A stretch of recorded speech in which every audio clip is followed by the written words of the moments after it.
Hello everybody and welcome back to Pravus Gaming and more Plague Inc. Evolved official scenarios. And we are on the Nipah Virus today. No. Nipah Virus is a pretty tough scenario. I would argue it's one of the harder ones to beat on Mega Brutal just because it does take a lot of luck. Even with a really solid strategy, I mean, odds are pretty good you're going to fail more often than not. So, pretty rough scenario, but I think I can beat it on Mega Brutal, maybe get 2 stars. 3 is incredibly difficult. That seems to be the consensus on the internet after I did a bit of reading up on this scenario, trying to figure out a good strategy, because I was having a heck of a time. So 3 stars, possible, very difficult. We'll see if I get lucky, but if I can beat it on 2, I'm going to be pretty happy today. Rapid urbanization in India accelerates human encroachment into animal habitats, whilst a new strain of the Nipah virus spreads fast through fruit bat colonies.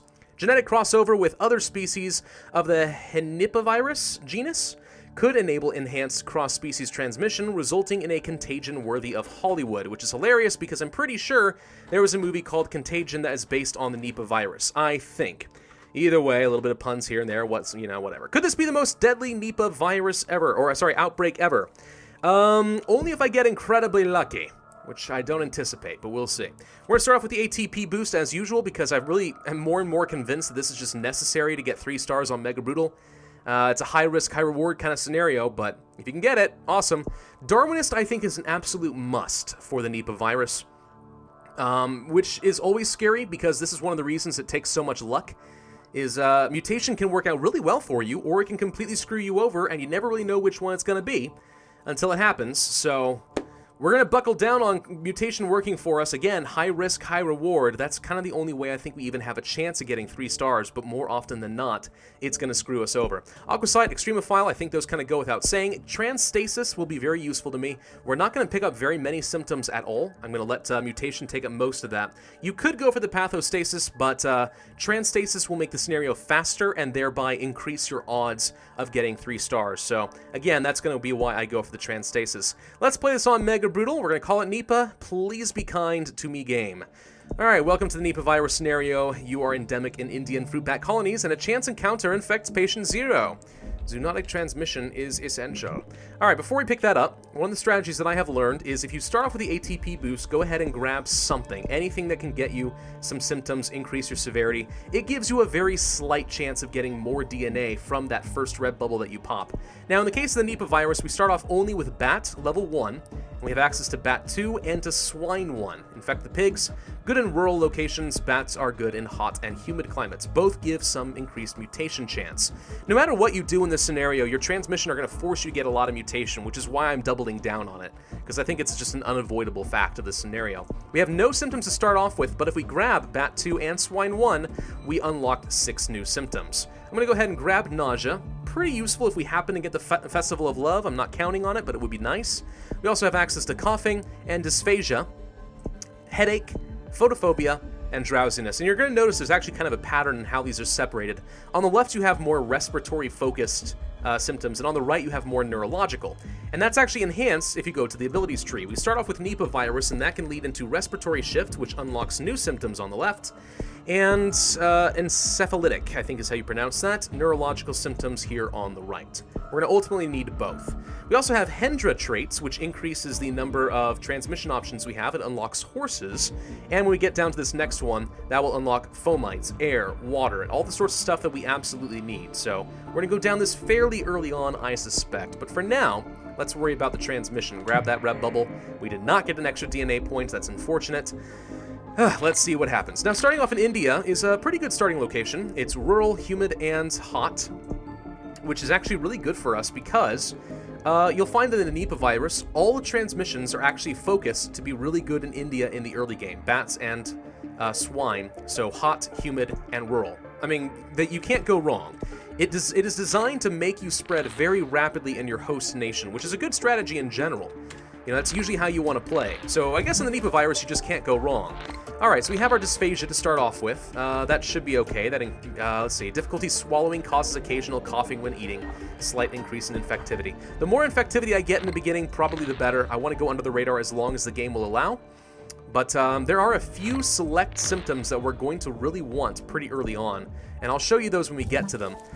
But then there are also a couple more that are very lethal, like meningitis, for example, which can completely screw you over if you are unlucky. So we got Bat 4. That does give us a tiny bit of lethality. Not enough that I think we're in any particular sense of danger, but that much lethality can get us a little bit of extra DNA. Just a teensy-weensy bit. It's also very infective. Let's grab Swine 2. Again, all of these are increasing our mutation chance, so we're going to be getting a lot of free symptoms. I'm not going to worry about them, at least for a little bit. Let's see. We got... What was that? What? Dysphasia. Shortness of breath creates difficulty breathing, especially in arid locations. Again, pretty good for us. Now, what we want to do is get pulmonary edema, and that's going to lead to something else I'm not sure how to pronounce. Can't really remember. If we go ahead and grab respiratory shift, we'll unlock it now. No, we have to wait till we get pulmonary edema. Okay. Well, there's one particular symptom which actually increases infectivity over time, which is going to be very useful to us. It's called Hemoptysis. There we go. Patients cough up bright red, foamy blood from the respiratory tract. Increases infectiousness, particularly in urban environments. Increasingly infectious, especially in urban environments. Now, first off, this scenario is geared to be very good in Indonesia, India, anywhere in South human areas, Southeast Asia in general. Not really geared to be good in the cold climates or the wealthy urban climates. So anything that gives us some very strong urban transmission is going to be very powerful for us, especially since, at least in theory, it gets increasingly infective over time. Now, they have detected us already. We are a minor disease, which is better than being detected as a major disease, so that's good. This is something we do not want. I'm getting rid of this immediately. This is one of the symptoms that can completely screw us over. Pulmonary, hemorrhage. Severe bleeding in the upper respiratory tract. Very lethal. You get that too early on, you're pretty much screwed, so that's why I spent 3 points to get rid of it right away. All right, let's go ahead and grab Hendra traits and Cedar traits. That will unlock fomites, which I want. Fomites level 1 and 2, and there you can see we have air and water, and even more fomites. So we're going to go for a bit of water, because I'm trying to get as much human transmission, as many boats as possible, as early as I can, and then we're going to focus a bit on some drug resistance and try to make us more effective in the wealthier countries. Okay, that's done now. Trying to get as much of this done as we can before the genetic drift really screws us over, but now we're going to go for some levels of drug resistance. Pulmonary hemorrhage, again, please stop it. We cannot afford to keep wasting DNA on that, but if they start shutting down the borders preemptively, we're completely screwed. So let's go ahead and grab drug resistance 1 and cold resistance 1 to help us spread a little bit faster in places like Russia. But drug resistance, I think, is going to be the higher priority just for the wealthy areas because, again, this particular disease is very weak in urban and wealthy areas. So a bit of drug resistance is good. We have been placed on the watch list. Very unfortunate because that's going to speed things up a lot. We're going to grab cold resistance, then I'm going to grab a level of air transmission, increase the likelihood that we get on some planes, get around the world a little faster, increase our spread. It's a very fast-paced scenario, if you can't tell. But odds are pretty good you're going to fail a lot. I actually missed that pop-up there, but there are some unique pop-ups to this scenario. Some guy, I think named Nipah or whatever, says he has a cure. Maybe he does, maybe he doesn't. I don't know. It's probably bad for us no matter what. All right, now I'm not going to worry about any more symptoms. We did get pulmonary hemorrhage, but at this point now we've got a pretty good spread. If it's more lethal than I wanted, but all right, we're going to go ahead and go for the high-risk, high-reward play. Now we are going to go for some resistances, including heat resistance. You may say, well, why the heck do you want heat resistance? You already said that it's really effective in places like Southeast Asia. Yes, I did. But I do find that in this particular scenario, you need the environmental hardening. It's just a necessity right here. Much, much more resistant in the cold climates. If you do not have it, what I have found is that you run the risk of being more lethal than you are infective in places like Greenland, which, speaking of which, we did just get into Greenland. That is incredible. We are in every country. Oh, yes. All right, we still need the environmental hardening because I don't want to kill faster than I can infect in Greenland, but that's really, really lucky for us. Okay, excellent. We probably should go for the encephalitic shift so we can unlock some of the more neurologically based symptoms. So let's go ahead and do that now. Now, unfortunately, we haven't actually mutated much of anything over here, so I'm going to go for photophobia, then blurred vision. I'm trying to slow down the cure as much as I can at this point. We are in Canada. There's a few places we're really slow, mostly some of the really cold areas, but there's not much I can do about that right now. That's going to lead to neutral rigidity. I don't know how to pronounce that.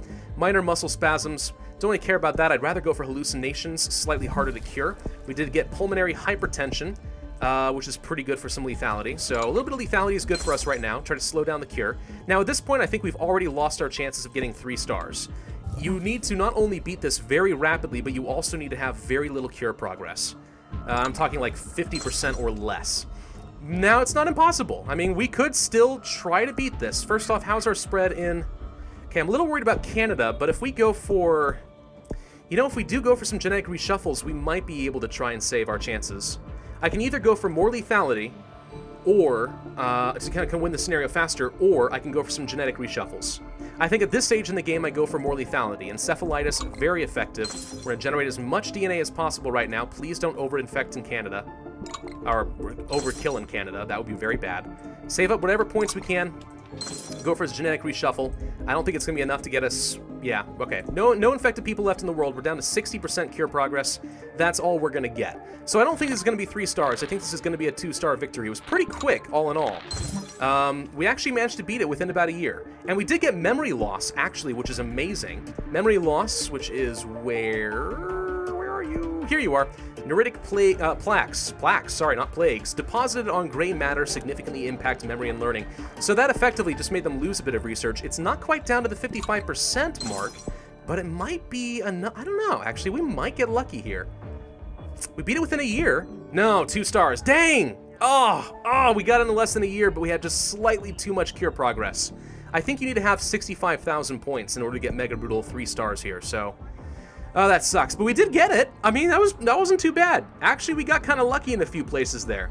Getting into Greenland as early as we did was amazing, and we managed to evolve Coma and a couple of things we really needed. Had we not gotten pulmonary hemorrhage twice that we had to devolve, we might have been in a better spot, because that would have saved us ever so slightly more time. But I don't know. I mean, hey, again, 2 stars, Mega Brutal, not too bad on Nipah Virus, especially since that was actually my first attempt on Mega Brutal. It took me a long time to get 3 stars on Brutal difficulty, but... Hey, you know what? I'll take that. That's a very difficult scenario. I actually think that scenario strategy can work to get you 3 stars, but it's going to take a few attempts. So, anyway, thank you all very much for watching. I do hope that this is helpful to you. Be sure to hit that like button, leave a comment if you did enjoy, and you have any suggestions or any strategies that worked better for you. Subscribe if you have not already, and I, as always, will see you guys next time.